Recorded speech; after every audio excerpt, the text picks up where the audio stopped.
Hello दोस्तों, हूँ छू मयूर मकवाणा અને આપ સૌનું જીપીએસસી બુસ્ટર પર હાર્દિક સ્વાગત કરું છું। જો મિત્રો આ જે ઇમેજમાં દેખાઈ રહ્યું છે આ છે પ્લાઝમા। તો આજે આપણે પ્લાઝમા થેરાપી શું છે એના વિશે વાત કરવાના છીએ મિત્રો।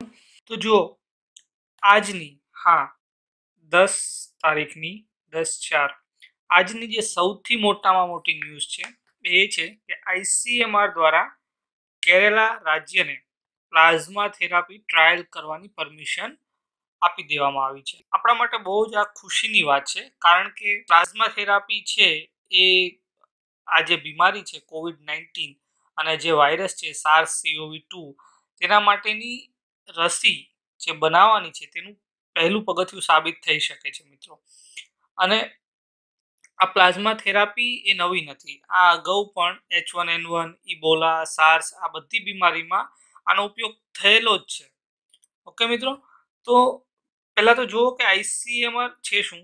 આઈસીએમઆર એટલે કે Indian council of medical research, ભારતની જે નોડલ એજન્સી છે મેડિકલ રિસર્ચ માટેની, દવાની પરમિશન્સ માટેની, એ છે આઈસીએમઆર।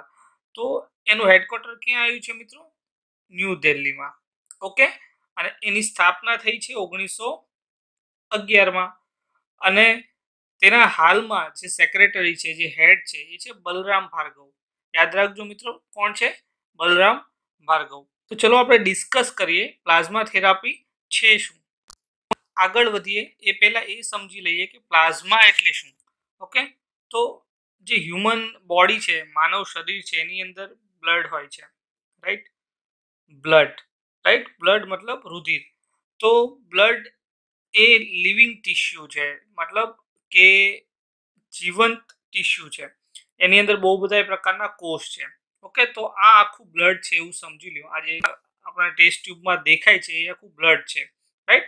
તો બ્લડની અંદર 55% શું હોય? પ્લાઝમા હોય છે, અને શ્વેત કણો અને પ્લેટલેટ્સ 1% આજુબાજુ હોય છે, અને 45% જે છે એ આરબીસી એટલે કે રેડ બ્લડ સેલ હોય છે।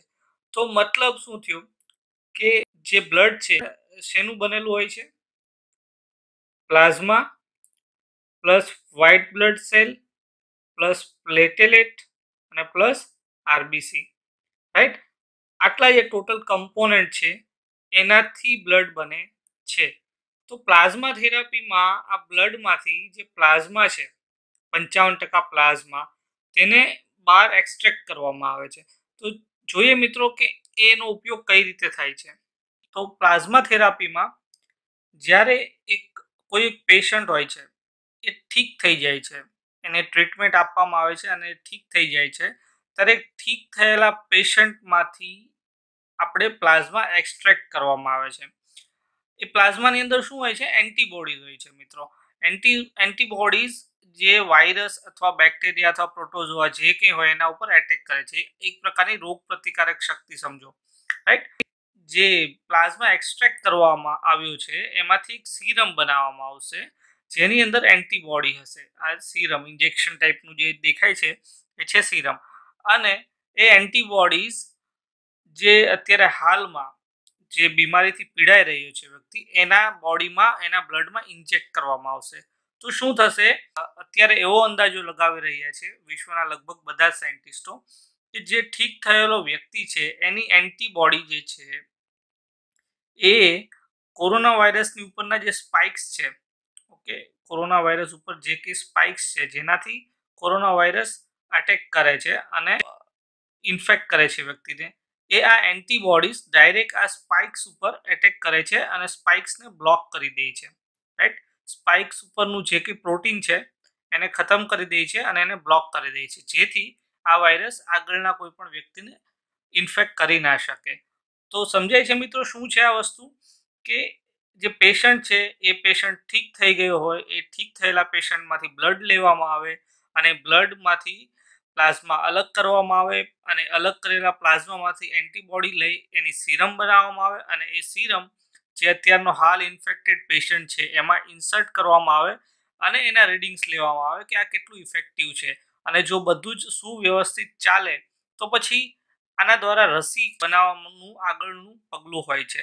જો રસી શું હોય છે, માની લો કે પોલિયોની રસી પીવડાવવામાં આવે છે બાળકોને, તો પોલિયોના વાયરસ જ એને પીવડાવવામાં આવે છે, પણ નાનપણમાં એની રોગ પ્રતિકારક શક્તિ છે એ બહુ સારી હોય છે, એટલે એ પોલિયોના વાયરસ સામે એન્ટીબોડીઝ શરીરમાં પોતાના બોડીઝમાં એ જનરેટ કરી દે છે, જેથી જીવન દરમિયાન એને ક્યારે પોલિયો થવાની શક્યતાઓ રહેતી નથી.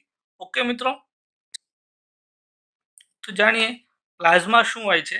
તો પ્લાઝમા એક એવો ઘટક છે જેમાં એન્ઝાઇમ્સ અને પાણી બંને હોય છે, અને બ્લડના 55% જે ભાગ છે એ બનાવે છે, અને શરીરની અંદર જે કે એન્ટીબોડી એક જગ્યાએથી બીજી જગ્યાએ વહન કરવાનું હોય છે, એ તમામ કાર્ય કોણ કરે છે? એ કરે છે પ્લાઝમા.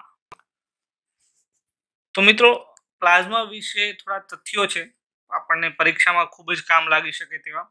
તો પ્લાઝમા એ લોહીનો સૌથી મોટો ઘટક હોય છે, અને એની કેટલા ટકા હોય છે? 55% બ્લડમાં. ઓકે, બ્લડથી જ્યારે એને અલગ કરવામાં આવે છે ત્યારે એનો કલર લાઇટ યલો દેખાય છે. આ મેં તમને શરૂઆતમાં જ જે બેગ દેખાડી યલો કલરની, એ પ્લાઝમા હતું. એનો કલર કેવો હતો મિત્રો? Light yellow, right. અને પ્લાઝમા જે શરીરના ક્ષાર છે, એન્ઝાઇમ્સ છે, ઉત્સેચક, ઓકે, અને પાણી, આ ત્રણેય વસ્તુનું જે વહન એક જગ્યાએથી બીજી જગ્યાએ કરે છે, એ કોણ કરે છે શરીરમાં? પ્લાઝમા મિત્રો. તો આ ટોપિક રિલેટેડ અમુક મહત્વના પ્રશ્નો છે જે આવનારી પરીક્ષામાં પૂછાઈ શકે છે, તો એ ડિસ્કસ કરીએ.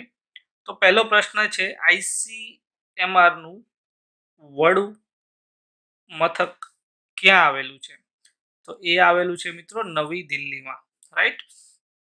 રુધિર અથવા લોહીનું સૌથી મોટું ઘટક કયું છે? તો સૌથી મોટું ઘટક છે પ્લાઝમા. કેટલું હોય છે? 55%. પ્લાઝમામાં શું શું હોય છે?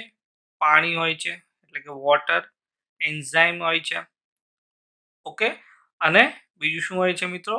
વોટર, એન્ઝાઇમ અને એન્ટીબોડીઝ. ઓકે, પ્લાઝમાનો રંગ કેવો હોય છે? સફેદ? ના. લાલ? નહીં. રંગહીન તો બિલકુલ નહીં. તો કેવો હોય છે? આછો પીળો. તો B is the right answer. તો આશા છે આપને આજનો વિડીયો પસંદ આવ્યો હશે. જો પસંદ આવ્યો હોય તો લાઈક કરો, શેર કરો, સબસ્ક્રાઈબ કરો. સંપૂર્ણ વિડીયો જોવા બદલ આપ સૌનો ખૂબ ખૂબ આભાર.